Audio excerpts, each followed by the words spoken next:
امریکہ کی ایک ریاست ہے واشنگٹن، بہت کونے پہ ہے۔ ایک ہے واشنگٹن ڈی سی، وہ تو ورجینیا کے ساتھ ہے جہاں وائٹ ہاؤس ہے۔ یہ واشنگٹن ریاست وہ ہے جہاں پہ جہاز بنتے ہیں۔ ایک دفعہ میرا پروگرام وہاں ہوا تو میں نے مسجد میں بیان کیا، تو مسجد کے جو ایک صدر تھے وہ مجھے کہنے لگے کہ حضرت ایک امریکن خاتون ہے جو مسلمان ہوئی ہے، بڑی اچھی مسلمان ہے، اس کو دیکھ کے مسلمان عورتیں تو بتائے وہ کہ نیک بن جاتی ہیں،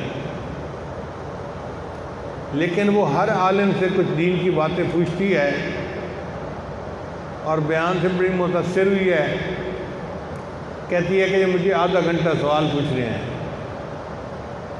میں نے کہا پردے کا انتظام کر لیں، پوچھے سوال جو پوچھ رہے ہیں۔ خیر جی، اس نے آدھا گھنٹہ سوال پوچھے۔ اس کے سوال اکثر سائنس سے متعلق تھے۔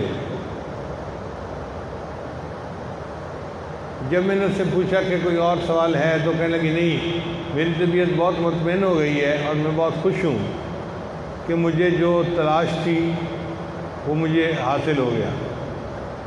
میں نے اس سے کہا کہ اچھا، اب آپ نے سوال پوچھ لیے، ایک سوال میں بھی پوچھتا ہوں، مجھے یہ بتائیں کہ آپ مسلمان کیسے ہوئی؟ عام طور پہ یا تو کوئی دوست مسلمان ہونے کا ذریعہ بن جاتا ہے، یا کوئی ماحول یا کوئی خواب، کوئی نہ کوئی وجہ بنتی ضرور ہے۔ اس نے اپنا حال سنایا، کہنے لگی تھی کہ میں عیسائی گھرانے کی لڑکی ہوں اور میرا خاوند یہودی تھا۔ ہم دونوں امریکہ میں جاب کر رہے تھے، میں بھی انجینئر تھی، وہ بھی انجینئر تھا۔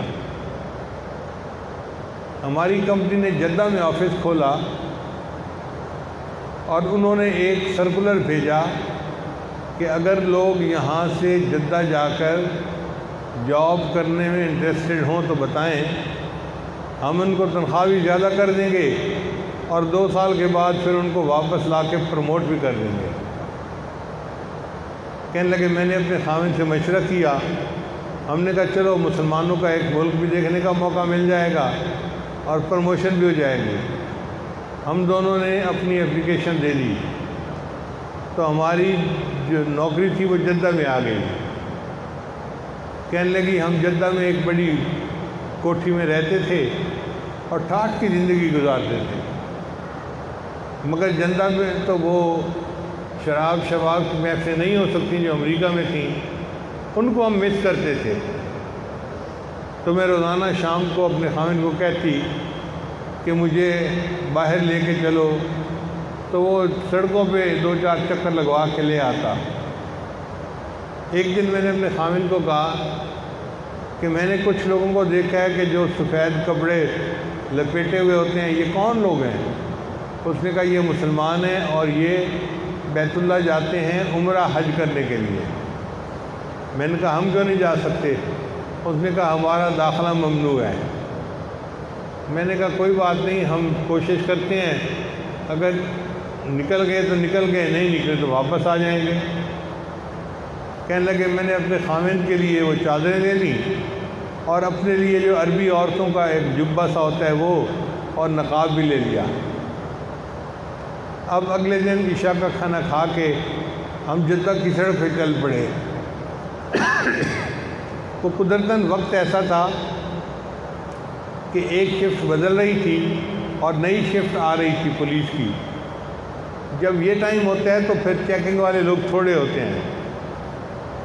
اب لائنیں 8-9 تھیں اور چیک کرنے والا ایک تھا، وہ دور سے دیکھ کے وہ اشارہ کر رہا تھا جاؤ جاؤ۔ کہتے جب ہم گئے تو ہمیں بھی دیکھ کے اس نے کہا جاؤ، تو ہم تو مکہ مکرمہ پہنچ گئے۔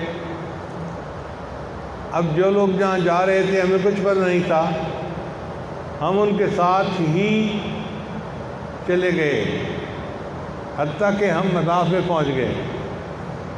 کہنے لگے جب ہم مطاف میں پہنچے تو ہم نے دیکھا کہ بیت اللہ ہے اور اس کے گرد لوگ طواف کر رہے ہیں، تو ہماری تو آنکھیں پھٹی کی پھٹی رہ گئی۔ ہم نے کبھی زندگی میں ایسا منظر نہیں دیکھا تھا۔ کہنے لگے تھوڑی دیر بیت اللہ کو دیکھتے رہے، میں نے خاوند کی طرف دیکھا تو اس کی آنکھوں میں بھی آنسو تھے اور میری آنکھوں میں بھی آنسو تھے۔ تو میں نے خاوند سے کہا کہ یہ کیا ہے؟ اس نے مجھے کہا کہ میں تو اسے غلط سمجھتا تھا، لیکن یہاں پہنچ کے میرا دل کہتا ہے کہ یہ ریئلٹی ہے، یہ سچ ہے۔ تو جب خاوند نے کہا کہ یہ ریئلٹی ہے، سچ ہے، تو میں نے ان سے کہا پھر اسلام قبول کرنے میں رکاوٹ کیا ہے؟ ہمیں کلمہ پڑھ کے مسلمان ہو جانا چاہیے۔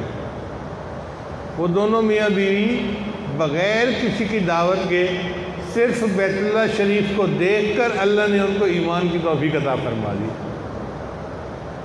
تو جو ایسی انوار کی جگہ ہو کہ کافر بھی اس کو دیکھے تو کلمہ پڑھ لے، مومن اگر دیکھے تو اس کے دل کی کیا کیفیت ہوگی؟